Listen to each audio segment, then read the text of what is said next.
नमस्कार, मैं जितेंद्र और आप देख रहे हैं द बिग वाई मीडिया। हमारे साथ मौजूद हैं एक ऐसे खास शख्स जिन्हें डीडवाना की जनता जननायक या मंत्री जी कहकर पुकारती है। यहाँ से निर्दलीय विधायक यूनुस खान, कभी सोचा नहीं था भारतीय जनता पार्टी के इतने बड़े नेता निर्दलीय होंगे। भारतीय जनता पार्टी उनका टिकट काटेगी और वो निर्दलीय चुनाव यहाँ से लड़ते भी हैं और जीतते भी हैं। आज लोकसभा चुनाव की घड़ियां नज़दीक आ चुकी हैं। निर्दलीय है यूनुस खान। क्या पुरानी पार्टी के प्रति कोई सॉफ्ट कॉर्नर है या इस बार यूनुस खान किसका साथ देंगे? नागौर में किसका पलड़ा भारी है लोकसभा चुनाव में? हम उनसे इसके बारे में बातचीत करेंगे, साथ ही साथ उनकी राजनीति के जीवन के बारे में और कैसा था उनका एक्सपीरियंस जब वो भारतीय जनता पार्टी छोड़कर निर्दलीय चुनाव लड़े। नमस्कार। नमस्कार, आप सबके दर्शकों को भी मेरा बहुत बहुत नमस्कार। जैसा कि जनता आपको कहती है मंत्री जी, मैं भी वही कहूँगा। तो डीडवाना के मंत्री जी, लोकसभा के चुनाव नज़दीक हैं, आप निर्दलीय हैं, किसी दल से नहीं हैं। क्या कोई दल कोशिश कर रहा है आपसे बातचीत करने का कि इस लोकसभा चुनाव में हमारा साथ दीजिए? बीजेपी, कांग्रेस, कहीं से आपकी पुरानी पार्टी से पहली शुरुआत करें तो? ये भारत की गंगा जमुनी तहजीब जो है, ये आज की नहीं है। ये तहजीब हजारों वर्षों पुरानी है। इस भारत की संस्कार और संस्कृति हजारों वर्ष पुराने हैं। वो आज भी हिंदुस्तान की आत्मा है। आज सुबह होली मिलन स्नेह समारोह था और शाम को रोजा इफ्तार पार्टी थी। दोनों में ही जिस तरीके से जनता का प्यार और स्नेह मिला, मैं सोचता हूँ कि ये ही इस हिंदुस्तान की सही आत्मा है। ये आपके यहाँ ही संभव है, अमूमन हर जगह ये देखने को नहीं मिलता। नहीं, आप सुबह आते हैं, आप देखते हैं किस तरीके से ब्रज की होली यहाँ आज लोगों ने रस लिया है और चंग की ढाब पर किस तरीके से स्थानीय जो गीत और लोकगीत के ऊपर लोग थिरके हैं होली मिलन स्नेह समारोह में, ये यहीं देखने को मिलेगा। आप भी थिरके थे तेजा जी के गानों पर जब आप जीते? देखिए, वीर तेजा जी हमारे लोक देवता हैं और बाबा रामदेव भी हमारे लोक देवता हैं, भैरव जी भी हमारे लोक देवता हैं। तो लोक देवताओं की श्रृंखला बहुत बड़ी है और यही संस्कृति है हमारी। चुनाव की बात करें हम फिर से, तो इस बार वही सवाल, यूनुस खान किसके साथ रहेंगे? डीडवाना की जनता के साथ हूँ जी मैं तो। डीडवाना की जनता किसके साथ रहेगी इस चुनाव? वो फैसला करेगी। उसके कुछ मुद्दे हैं। सबसे बड़ी समस्या ये है कि डीडवाना में और नागौर जिले में 4000 करोड़ रुपए खर्च करके पीने के पानी की लाइन डाल दी, टंकियां बना दी, सारी व्यवस्था कर दी और नोखा दरिया में पानी की सारी व्यवस्था है आईजीएनपी का। आज जो सबसे बड़ा संकट है, आज कम से कम 25,000 लोग यहाँ इस समारोह में आए हैं। उनमें से 80% लोगों की एक ही शिकायत थी कि पीने का पानी नहीं है साहब, 8 दिन से पानी नहीं आ रहा है। मेरा आपके माध्यम से, आपके इस माध्यम से आग्रह है, कन्हैयालाल जी हमारे जिले के प्रभारी हैं और ये पीएचडी के मिनिस्टर हैं, तो वो पहले ये पता करेंगे ये हो क्या रहा है। पानी पड़ा है हमारा आईजीएनपी में, हमारा शेर है, वो पानी मिल क्यों नहीं रहा है हमें? तो जब जनता वोट डालेगी क्यों डालेगी? तो सबसे बड़ा मुद्दा इस क्षेत्र का पीने का पानी का। ये इशारा है बीजेपी को कि संभल जाए काम। बीजेपी सरकार देखिए डबल इंजन की किसकी है? बीजेपी। मोदी जी दिल्ली में है और माननीय भजनलाल जी यहाँ है। उन्हीं से आग्रह करेंगे, जिसकी सरकार होगी उसी के साथ जनता गुहार करेगी। आपके एक साथी निर्दलीय विधायक रविंद्र सिंह भाटी इसी चीज से परेशान होकर कि उनके काम नहीं हो रहे, निर्दलीय के रूप में मेरा काम, उनके क्या काम है मुझे पता नहीं। मैं इसको कनेक्ट कर रहा हूँ ना, आप निर्दलीय हैं, निर्दलीय के रूप में काम करना आसान है? उनके क्या काम नहीं। मैं जनता की आवाज हूँ जी। मुझे जनता ने इसलिए चुना है कि यहाँ आईजीएनपी का पीने का पानी इस अखंड जिले को, नागौर और डीडवाना के 10 विधानसभा क्षेत्र को मिले। मैं अकेले डीडवाना की बात नहीं कर रहा, मैं लोकसभा चुनाव लड़ रहा। ये हमारा हक है, ये हमें मिलना चाहिए, हमारा सीट। नंबर 2, डीडवाना में हमने 300 बेड का अस्पताल घोषित करवाया था, बजट की घोषणा थी। अब तक 200 बेड का है, तो 300 बेड का इसको किया जाए। ये मेरा मांग नहीं, मैं चुनाव नहीं लड़ रहा, तो मैं सरकार से ही कहूँगा, किससे कहूँगा? तो दूसरा हमारा मुद्दा है 300 बेड का अस्पताल बने और डीडवाना में मेडिकल कॉलेज बने, क्योंकि जब हमारा 300 बेड का अस्पताल हो गया, भवन बन गया, उसकी बजट में प्रोविजन हो गया, तो हमारा मेडिकल कॉलेज भी बने। दूसरी मांग हमारी मेडिकल कॉलेज की है। तीसरा, यहाँ पर इस पूरे ज़िले में किसानों की आय का स्रोत नागौरी बेल है। उन बेलों की बिक्री पे रोक लगी हुई है। हम बहुत पुरजोर तरीके से गो हत्या, गो कसी या गो माता का वध करता है, उसके सख्त खिलाफ है। उनको सजा होनी चाहिए। मैं तो ये कहता हूँ कि कोई बहुत बड़ी से बड़ी सजा होनी चाहिए। लेकिन हमारे बेल जो खेती के काम में आते हैं, उसका सरकार कोई रास्ता निकाले।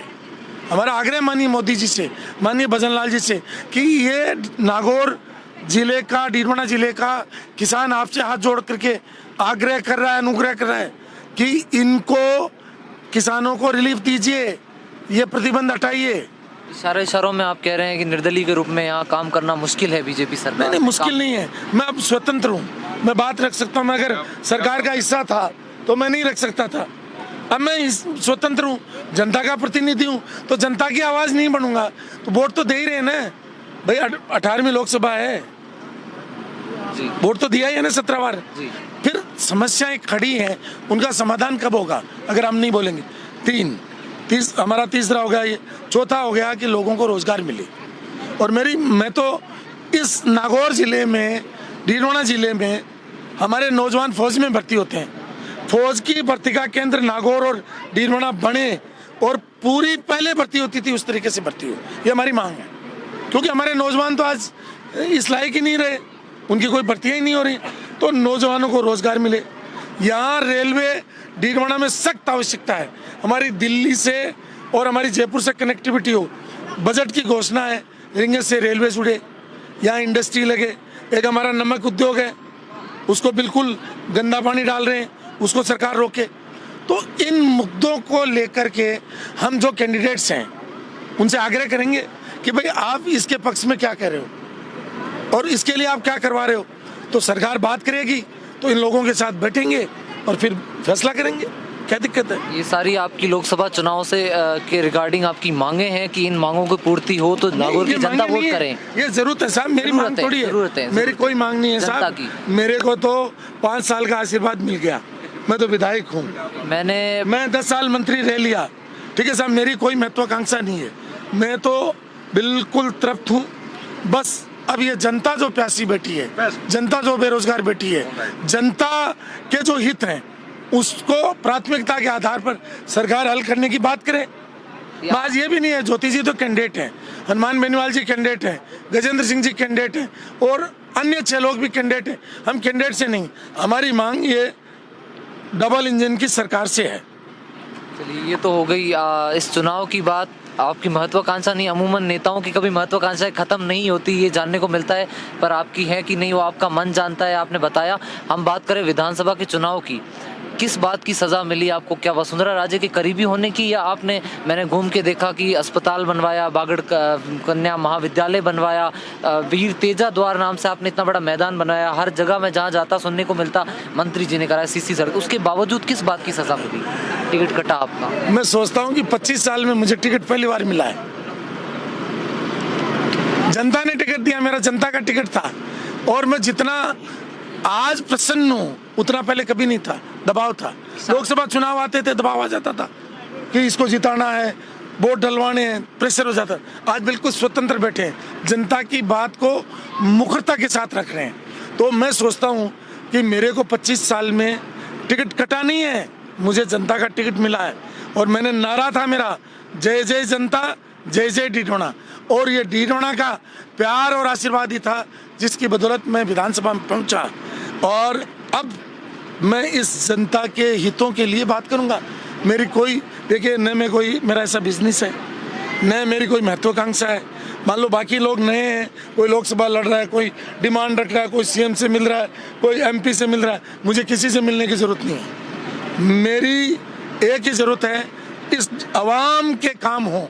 और आज सबसे बड़ी प्राथमिकताएं जो मैंने आपको क्रम से गिनाई, उन पर सरकार गौर करे, फिर हम फैसला करेंगे किसको समर्थन करना है। ये असली कारण छुपा रहे हैं आप घुमा फिरा के कि टिकट कटने का कारण क्या रहा? कुछ भी रहा हो, मैं तो प्रसन्न हूँ। क्योंकि मुझे तो टंटा नहीं, मुझे तो बीजेपी के लोगों ने वोट दिया, कांग्रेस के लोगों ने वोट दिया, आरएलपी के लोगों ने वोट दिया, बसपा के लोगों ने वोट दिया, और जो बॉर्डर पे खड़ा था उसने भी वोट दिया।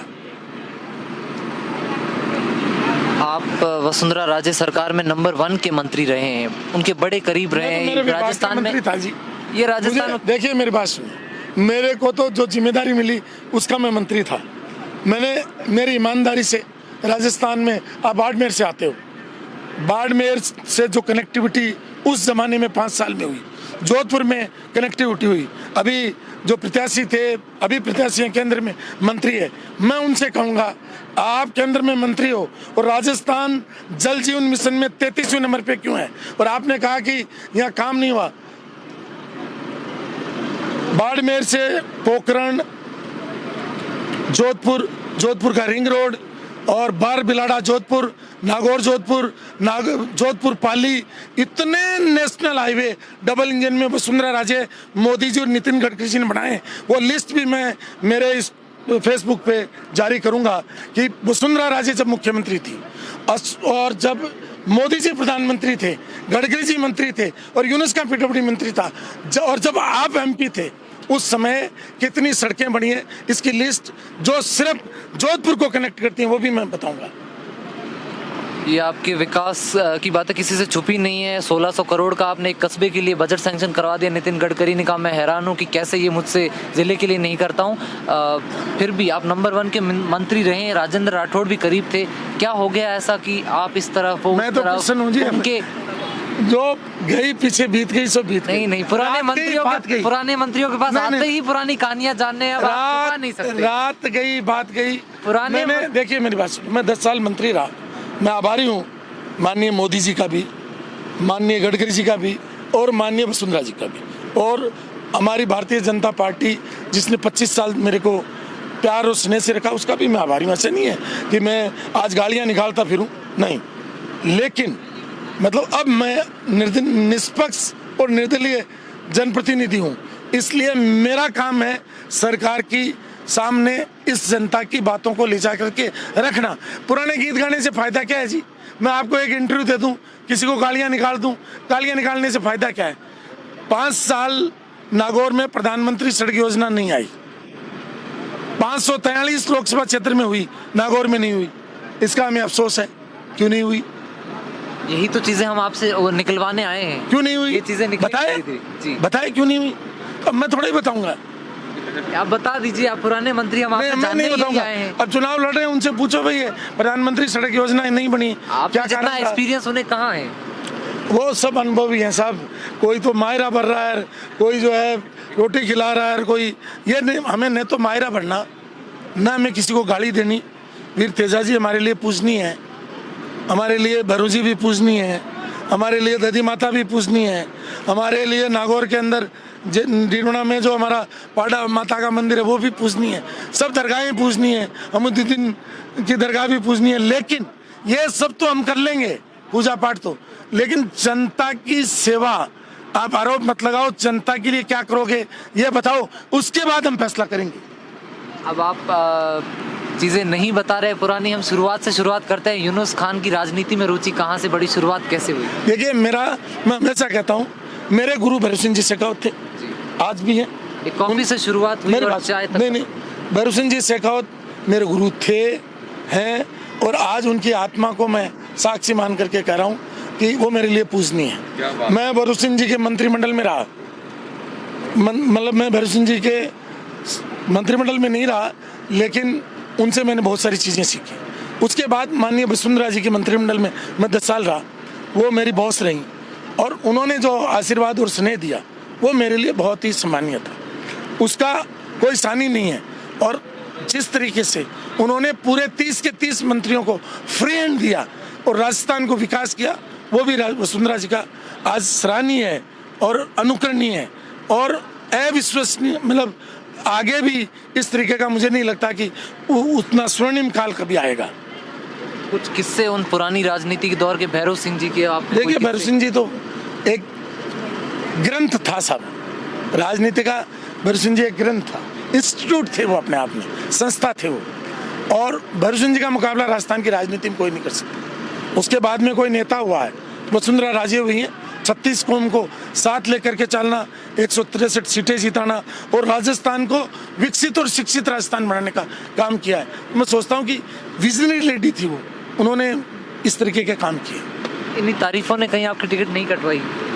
क्या फर्क पड़ता है जी, मैं एमएलए हूँ, क्या फर्क पड़ता है? तो आप स्वीकार कर रहे हैं कि हाँ क्या कोई फर्क पड़ता है, कोई फर्क हुआ है इसका? नहीं, कोई फर्क नहीं। 18 में भी वो आपके लिए भिड़ गई थी, तो मेरी लास्ट में बात आपको सुनिए। बलि का बकरा बना के भेजा मेरी गया, बात लोगों का सुनिए, कहना है। मैं तो देखिए टोंक में मेरी पार्टी का आदेश था, वे जो खारे खाएगा वो मीठे भी खाएगा।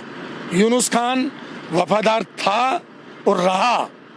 यूनुस खान ने, पार्टी ने जो आदेश दिया, मैं उसको, ये आप कह रहे हो, आपकी परिभाषा है ये, मेरी नहीं, लोग कह नहीं, मेरी जिम्मेदारी थी सर। लोग कह रहे हैं। नहीं, लोग कहे कुछ भी कहे, मेरी जिम्मेदारी थी।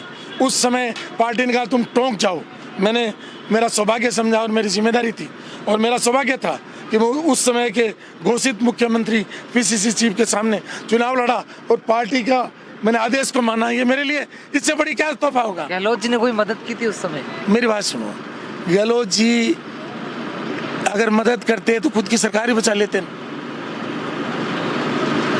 गहलोत जी की तो सरकार ही चली गई।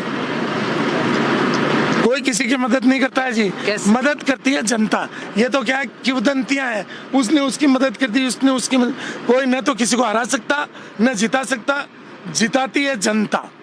जब जनप्रतिनिधि चुनती है, जनता की बहुत सारी महत्वाकांक्षाएं होती हैं, बहुत सारी मतलब जो है कल्पनाएं प्रकल्पनाएं होती हैं, इसलिए जिताने वाली जनता है। जय जय जनता और जय जय डीडमड़ा अमर रहे। राजनीति में यही किंवदंतियां इतिहास बन के रहती है और राजनीति का चेहरा होती है। खैर, कैसे संबंध रहे अशोक गहलोत से? आपके जिला बनाने में आपकी बड़ी भूमिका रही है, आप विधायक भी नहीं थे। अशोक गहलोत जी इस डीडमड़ा में उनके एक ही बेटा है, वो ब्याया है, वो राजस्थान के मुख्यमंत्री थे, लेकिन हमारे डीडमड़ा के भाई जी भी थे और उनको पहले भी हम इज्जत करते थे, आज भी करते हैं। आज भजनलाल जी मुख्यमंत्री हैं। भजनलाल जी हमारे साथ काम किया उन्होंने, अच्छे इंसान है, अच्छे कार्यकर्ता है। उनसे एक मांग है मेरी आपके माध्यम से कि मैंने ब्रज 84 कोस में काम किया है, वहाँ ब्रज भाषा, ब्रज की संस्कृति और वहाँ उन पहाड़ियों में मतलब जो है 84 कोस परिक्रमा, सप्तकोशी परिक्रमा, तिलटी परिक्रमा, आदि बद्रीनाथ, केदारनाथ, भोजन थाली, चरण पहाड़ी, ये सब है। तो मैं उनसे मांग कर रहा हूँ, मैं तो एक मुसलमान हूँ, वहाँ मैंने काम किया। लोगों ने कहा कि ये तो यूनुस खान नहीं, ये तो रस खान है, और रस खान ने कितने दोहे लिखे आपको भी पता है। तो मेरी मांग है कि ब्रज का बोर्ड बनाए अलग से और उसकी संरक्षण और सुरक्षा करे। ये भजनलाल जी से मेरी एक ही मांग है। अब्दुल कलाम जैसी सोच कहाँ से लाते हैं आप? मुसलमान है, बिल्कुल है, उसके बावजूद यहाँ देखने को मिलता है आपका जो व्यवहार है हर धर्म के प्रति, ये कहाँ से? ये सर मुझे बताओ, ये धर्म तो हम धरती पर आए जब है, बाकी हम तो एक परमात्मा की संतान। आप कहते हैं, बाकी लोग नहीं कहते, आप बाकी नहीं कहते, प्रेरणा मिली आपको? देखिए, ये तो ईश्वर तो सबका एक है, माने तो भी एक है, नहीं माने तो एक भी। अब मेरे से तो दोहरी जिंदगी जी नहीं जाती साहब। मेरे लिए तो हिंदू भी पूजनी है, मुसलमान भी पूजनी है, सिख भी पूजनी है और 36 कौम पूजनी है, और सबके धर्मों की मैंने मतलब जो है सम्मान करता हूँ, वो मेरा सम्मान करते हैं। मैं सबके प्रति आभारी और कृतज्ञ हूँ। फिर से घूम फिर के मैं आपसे पूछूंगा, क्या बीजेपी ने कोई मदद मांगी इस चुनाव के लिए? अब वो तो मेरी अभी मांग रखी है, उस पर उनको अगर जनता पर दया आएगी तो जनता से बात करेंगे, मैं भी जनता से बात करूंगा। मैं तो उम्मीद करता हूँ, कौन निर्दलीय कहाँ गया साहब, इससे मेरा कोई ताल्लुक नहीं। मेरा तो 199 विधानसभा छोड़ करके एक विधानसभा से ताल्लुक रखते हैं। कौन क्या कर रहा है मेरे बगल में, इधर मुकेश भाकर क्या करता है, करणी सिंह क्या करता है, मेरा कोई लेना देना नहीं। इधर जो है माननीय विजय सिंह जी क्या करते हैं या महेंद्र चौधरी क्या करता है, मेरा कोई लेना देना नहीं। मेरा लेना देना इस डीडमड़ा से है 300 बेड का अस्पताल की जल्दी से जल्दी प्रशासनिक आदेश निकालें, पीने के पानी की व्यवस्था करें, यहाँ पर मतलब मेडिकल कॉलेज बनाएं। यहाँ जो व्यवस्थाएं मैंने आपके माध्यम से मांगे की हैं उन पर गौर करें। मेरा कोई मांग नहीं है, जनता की बातें जो मैंने आपके माध्यम से सरकार को रख दी। सरकार दया करे, जनता त्राईमान कर रही है पीने के पानी के लिए, तो मेरा तो हाथ जोड़ के है, सरकार दया करे इन पर। आज इतने बड़े मंत्री जो रहे हैं एक समय में, वो आज इस तरह से मांग रख रहे हैं, क्यों नहीं रखेंगे? कैसा पीड़ा नहीं हो रही आपको? नहीं, मेरे को पीड़ा है सर। हमने बहुत मेहनत करके 4000 करोड़ रुपए खर्च किए, उस पाइप में आज पानी नहीं आ रहा है, उस टंकी में पानी नहीं जा रहा है। ये एक सरपंच बैठे हैं मेरे, सेनानियाबाद की। आज उस टंकी को सूखा पड़ा देख करके तकलीफ नहीं होगी जो हमने बनाई। आज ये मेरा मतलब वाल्मीकि मोहल्ला है, आज ये ओझा जी बैठे हैं, इनके मोहल्ले में पानी नहीं जा रहा है। आज वो हमारे मतलब जो है बहुत सारे हिंदू भाई बैठे हैं, उनके मोहल्लों में पानी नहीं जा रहा है, तो क्या तकलीफ नहीं होगी, पीड़ा नहीं होगी? वो लोग मेरे नहीं है, वो हिंदुस्तान के नहीं है, वो भारत के नहीं है, वो राजस्थान के नहीं है। सरकार को चाहिए भाषण देती घूम रही है। अरे काम करो मेरे भाई, काम करो। इस गरमाए राजनीतिक माहौल से इधर हम पूछें यूनुस खान के क्या शौक हैं राजनीति के अलावा? लोगों की सेवा करना, जिमाना। फिर से आप राजनीति पे आ गए। नहीं, मेरा तो देखिए मैं बताऊं, मैं तो जिमा करके खुश होता हूँ। जब जनता आती है उनको पानी पिलाओ, जिमाओ, उनके हाथ जोड़ो, नमस्कार करो, आशीर्वाद लो, यही शौक है। और क्या शौक है? बाहर जनता में बीड़ी सिगरेट पान कुछ खाता नहीं, शराब में पीता नहीं, न शराब पीने वालों के पास बैठता। किताबें, घूमना फिरना कोई शौक? बिल्कुल, स्टडी मेरा सबसे बड़ा शौक है।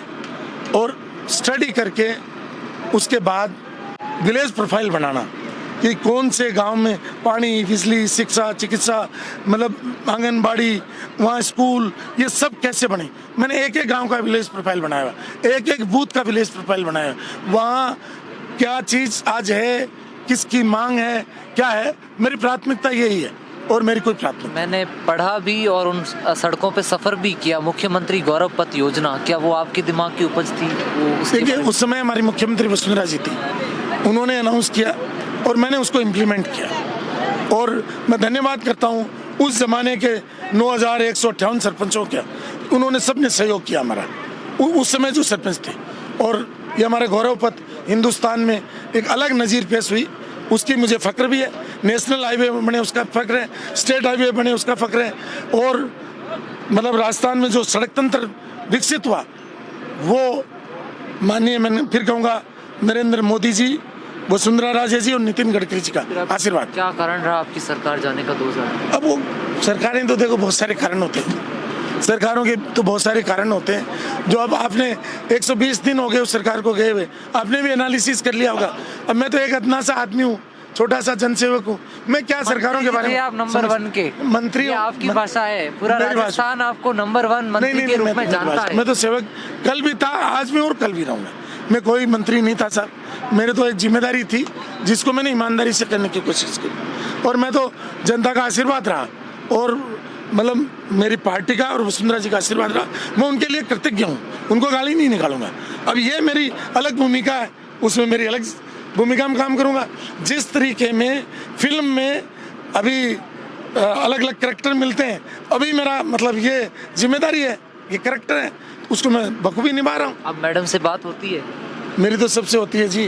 मैं नितिन गडकरी जी से भी बात करता हूँ, वसुंधरा जी से भी बात करता हूँ, मतलब सबसे बात करता हूँ मैं तो। बाहर आप मंत्री रहे, सरकार में आप मंत्री रहे, जनता के लिए मंत्री है, घर में कौन मंत्री है? देखिए, मैं तो मेरी पत्नी को और मेरे परिवार को मैं धन्यवाद दूंगा कि मैं घर में बिना बताए 50 मेहमान ले आता हूँ और 24 घंटे चौकी चूल्हा चलता है, तो भैया उनको धन्य है। अगर नहीं चलाते तो आज मैं यहाँ नहीं होता, इसलिए उनका भी बहुत बहुत धन्यवाद है आपके माध्यम से। तो होम मिनिस्टर सपोर्टिव है आपके? सब, मेरा तो पूरा परिवार, मेरे तो रिश्तेदार, दोस्त, ये बैठे हैं, सब चुनते मेरे को। अभी इतना बड़ा प्रोग्राम है, ये सब कार्यकर्ताओं ने किया है, सारे शुभचिंतकों ने किया है, सब दोस्तों ने किया है और सब ने आशीर्वाद दिया है। जनता आए बिना किसको जिमाओगे? बहुत बहुत धन्यवाद आपका। तो ये थे हमारे साथ डीडवाना के मंत्री जी। इन्होंने इशारों में हजारों बातें कह दी, पर सीधे तरीके से कोई बात हमें बताई नहीं। हम इनसे ज़रूर फिर कभी सीधे तरीके से सारी बातें जानने की कोशिश करेंगे। आज इनके यहाँ होली और रमज़ान का स्नेह मिलन समारोह, रोज़ा इफ्तार का स्नेह मिलन समारोह था। एक मिसाल है यहाँ पर हिंदू मुस्लिम एकता की। बने रहिए हमारे साथ और अपडेट्स के साथ। बहुत बहुत धन्यवाद।